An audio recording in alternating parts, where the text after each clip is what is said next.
The ousted coalition party, Apnu+Afc, earlier on Thursday issued a statement to the press criticizing President Irfaan Ali's cabinet of not comprising the constitutionally mandated 30% requirement of womenfolk that should make up the party's quota in the National Assembly. Further, the party is accusing the newly installed government of only including 7 Afro-Guyanese as part of its cabinet. The coalition in its statement called on the PPP to answer to the people of Guyana as to why such a relatively small number of women and Afro-Guyanese have been named in its cabinet.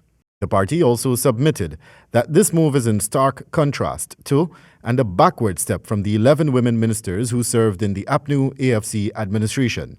This was the most women ever to have served in any cabinet in Guyana's history. President Irfaan Ali on Wednesday swore in 9 persons to serve at the various ministerial levels of government at the Ortichung Conference Center, of which 7 are women, 6 are of African descent, and approximately 9 persons comprise the youth population. This newscast reached out to 2 of the newly appointed ministers for comments, but both were unavailable at the time. The coalition party described itself as the most diverse in the history of Guyana, with more than 10 Indo-Guyanese and persons of indigenous extractions serving at the cabinet level alongside their colleagues. This was in addition to numerous high-profile appointments at the highest levels of government, inclusive of state agencies, state boards, and in diplomatic corps, which did not apply any ethnic quota as the PPP is now clearly using. The coalition further claims that PPP had, in the past, not named a single Afro-Guyanese to head any of Guyana's diplomatic missions.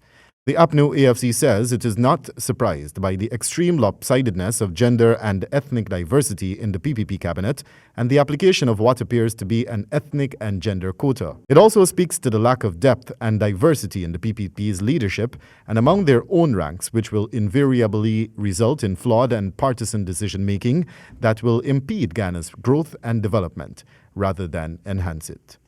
Wendell Badrie for HGP Nightly News.